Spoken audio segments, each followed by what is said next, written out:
قرآن وہ کتاب ہے جو در سے انقلاب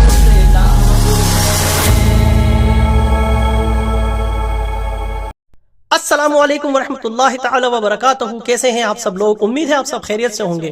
ہمارا ڈیجیٹل بھکاری بھیک مانگنے کے نئے نئے طریقے لے کر آیا ہے، جس میں سب سے بڑھیا طریقہ اس نے یہ اختیار کیا ہے کہ جس میں وہ اندھ بھکتوں کو ایموشنائز کرتا ہے، ان کے جذباتوں سے کھیلتا ہے، اندھ بھکتوں کے دلوں میں بیٹھی ہوئی اس بیماری کو جگاتا ہے جس سے وہ اسلام سے نفرت کرتے ہیں، اور پھر وہ اپنی اوٹ پٹانگ آرگیومنٹ کر کے ان سے بھیک مانگتا ہے، وہ بھی ڈیجیٹل طریقے سے. ہر ویڈیو کے اندر اپنا بار کوڈ لگا کر اور بھیک کے لیے ہاتھ پھیلا کر وہ یہ ثابت کر رہا ہے کہ اس سے بڑھ کر کوئی بھی ڈیجیٹل بھکاری اتنا بڑا بھیک منگو نہیں ہو سکتا. ابھی اس کی ایک ویڈیو میرے سامنے گزری جس پر ڈسکس کرنا بہت زیادہ ضروری ہے، کیونکہ اس میں اس کی عقل کا پیمانہ پتہ چلتا ہے کہ یہ کتنا بھرا ہوا ہے. ویسے پیمانہ پیمانہ جو لفظ ہے یہ اس کے لیے کہا جاتا ہے کہ کسی برتن میں کوئی چیز رکھی ہو تو اس سے اس کا اندازہ لگایا جاتا ہے کہ یہ جو برتن ہے وہ پیمانہ ہے اور اس کے اندر رکھی ہوئی چیز وہ ہے. لیکن یہاں پر اس کی عقل جو ہے وہ اس چیز کی جگہ ہے اور پیمانہ جو ہے اس کی کھوپڑی، لیکن یہ اس کی کھوپڑی پوری طرح سے خالی ہے اور اس میں عقل کی جگہ بھوسا بھرا ہوا ہے. ذاکر نالائق جیسا انسان یہ کہتا ہے کہ مجھے سعودی میں ایتھیزم پہ لیکچر دینے کے لیے بلایا گیا تھا، اور وہ بھی سعودی عرب. دیٹ مینس سعودی میں ایکس مسلموں کی تعداد بہت بڑھ رہی ہے. یہ کہتا ہے کہ چونکہ ذاکر نائک کو جو ہے عرب میں بلایا گیا ایتھیزم پہ لیکچر دینے کے لیے، اس لیے وہاں پر ایتھیزم بہت بڑھ رہا ہے. اس کی عقل کا ذرا آپ اندازہ اس بات سے لگائیے کہ ہندوستان میں ہر دوسرے دن، تیسرے دن یا ہر روز بلکہ دن میں 2 سے 3 مرتبہ کہیں نہ کہیں کوئی نہ کوئی دینی پروگرام ہوتا رہتا ہے. اس کا مطلب یہاں پر مسلمان بہت تیزی سے بڑھ رہے ہیں. یا تو یہ اس بات کو ایکسپٹ کر رہا ہے یا پھر یہ بات کہنا چاہتا ہے کہ جہاں پر جس چیز کے لیے لیکچر ہو رہا ہو تو وہاں پر وہ چیز بڑھ رہی ہے. واقعی میں اس سے زیادہ عقل مند انسان کوئی نہیں ہو سکتا. کہیں پر اسکول اور کالجز کے اندر اگر ڈارونزم پڑھایا جا رہا ہے تو کیا ڈارونزم بڑھ رہے؟ نہیں بڑھ رہے، بلکہ وہاں سے پڑھ کر نکلنے والے خود دین کے پرچار میں لگے ہوئے اور دین کو بڑا بتا رہے ہیں. ہاں کچھ بے وقوف ایسے بھی ہیں نشہ خور چلم باز جو کہ اپنا بھیس بدل کے اور کہیں نہ کہیں بابا اور بنے ہوئے گھوم رہے ہیں، وہ بھی اندھ بھکتوں کو ٹھگنے کے لیے. آج اس کی کلپ سنیے، یہاں پر یہ کیا کہہ رہا ہے. اور وہاں کے لوگ جو ہے وہ اوریجنل عرب ہے، اپنے وہاں کے جیسے سستے عرب نہیں ہے وہ کہ آتا جاتا کچھ نہیں، بڑی بڑی باتیں. یہ کہہ رہا ہے کہ عرب کے جو اصلی عرب جو ہیں یہاں کے جیسے نقلی عرب نہیں. اب اس کو عرب میں بھی عرب اور عجم میں فرق نہیں پتا ہے. عرب چونکہ عربی بولتے ہیں، عرب کے خطے میں رہتے ہیں، اس لیے ان کو عربی کہا جاتا ہے، اور جو باہر ہیں وہاں سے ان کو عربی کہا بھی نہیں جاتا. یہاں کے لوگ خود کو عربی کہتے بھی نہیں ہیں اور یہاں کے لوگ یہ مانتے بھی نہیں ہیں کہ وہ عرب ہے. لیکن اس کا کہنا ہے کہ چونکہ یہاں کے جو ہیں وہ نقلی عرب ہے اور وہ خود سے خود سمجھ لیتے ہیں. میرے بھیا پہلے تو خود سمجھ کیا کہ تو کہنا کیا چاہتا ہے. ان کی تو مدر ٹنگ ہے، وہ سمجھتے ہیں کہ یار یہ جس کو ڈیوائن بک کہا جا رہا ہے یہ کیا اس میں کوئی ڈیوینٹی تو کچھ نظر نہیں آ رہی ہے. اسے قرآن میں ڈیوینٹی نظر نہیں آ رہی ہے. میں کہتا ہوں کہ تو پہلے یہاں سے امریکہ چلے جا، امریکہ سے پھر جاپان چلے جا، جاپان سے رشیا چلے جا، رشیا سے واپس چائنا آ جا اور چائنا سے واپس ہندوستان آ جا. تجھے ہر جگہ الگ الگ لینگویج کے لوگ نظر آئیں گے. لیکن جب تو ان سے کہے گا، چائنا کے انسان سے کہے گا کہ الحمد شریف سناؤ، جاپان کے انسان سے کہے گا الحمد شریف سناؤ، چائنا اور جاپان کے علاوہ تو امریکہ جا کر رشیا جا کر بھی یہی کہے گا، تو وہ سب بھی تیرے کو عربی کے اندر الحمد شریف ویسے ہی سنائیں گے جیسے ایک عربی سناتا ہے. پتہ یہ چلا کہ یہ ایک ایسی ڈیوائن بک ہے کہ پورے ورلڈ کو ایک لینگویج کے اندر پرو کے رکھی ہوئی ہے.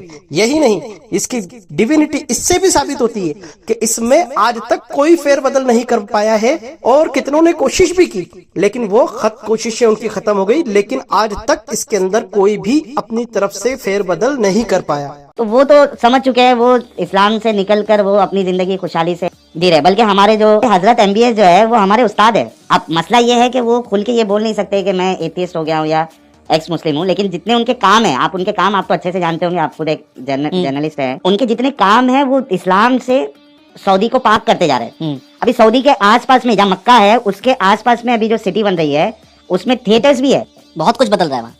اور عنقریب ہے کہ وہ وہاں پہ جو ہے آپ کو پھر تھوڑے دنوں میں جیسے دبئی میں مندر کا نرمان بڑا مندر بنایا گیا، ہاں اسی طریقے سے مجھے ایسا لگتا ہے کہ آنے والے کچھ سالوں میں وہاں پہ بھی مندر آپ کو دکھ جائے گا اور یہ سستے عرب روتے بیٹھیں گے. اور MBS صاحب وہاں کا پورا نقشہ عرب کے اندر اگر کوئی کام ہو رہا ہو تو اس کا مطلب یہ نہیں کہ وہ پورے امت کے اوپر اپلیکیبل ہوگا. اگر وہاں کا کوئی بادشاہ ایسا آ جائے جو کہ فسق اور فجور میں لگا ہو تو اس کا مطلب یہ نہیں کہ وہاں پر جو ہے وہ دین کو ٹھکرا رہے ہیں، ہرگز نہیں. وہاں کے جو بادشاہ نے جو فسق اور فجور مچا رکھا ہے اس کا ذمہ دار وہ خود ہے، اور وہاں کی وہ عوام جو خاموشی سے اس کو جھیل رہی ہے اور جو اس میں مبتلا ہے، نہ کہ کوئی اور۔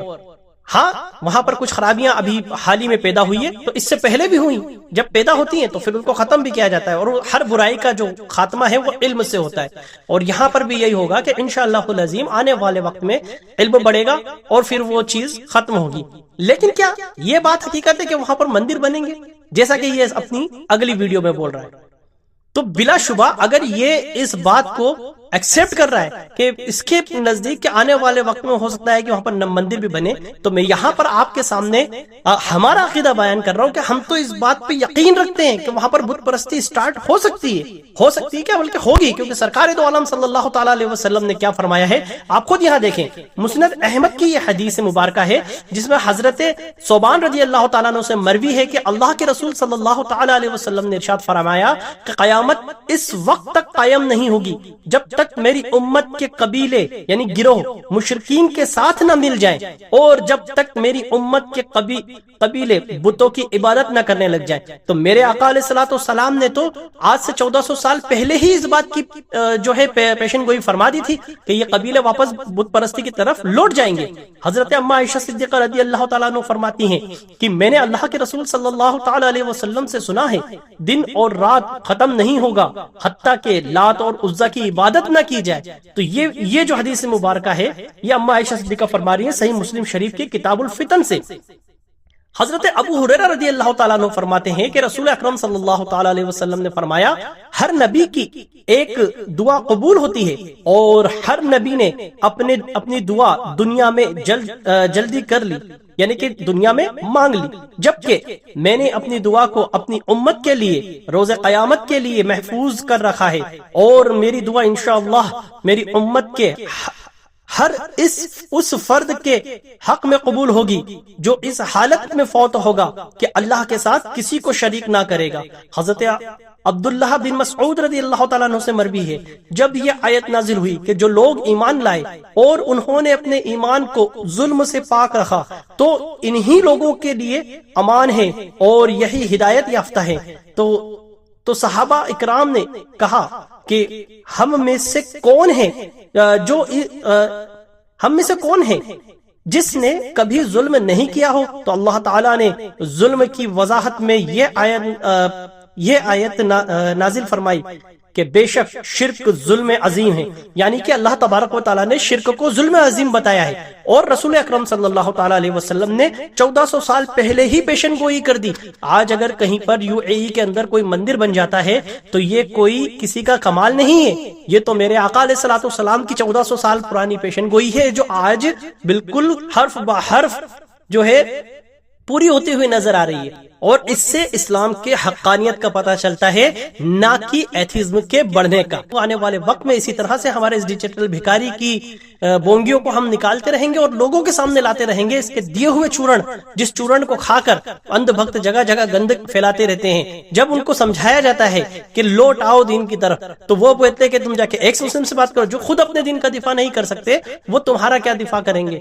اسی طرح سے ہمارے ساتھ جڑتے رہیں، انشاءاللہ العظیم ان اندھ بھکتوں کی بھی پول کھولی جائے گی اور ایسے ہی ڈیجیٹل بھکاریوں کو بھی جو ہے سامنے لایا جائے گا۔ السلام علیکم ورحمۃ اللہ تعالی وبرکاتہ۔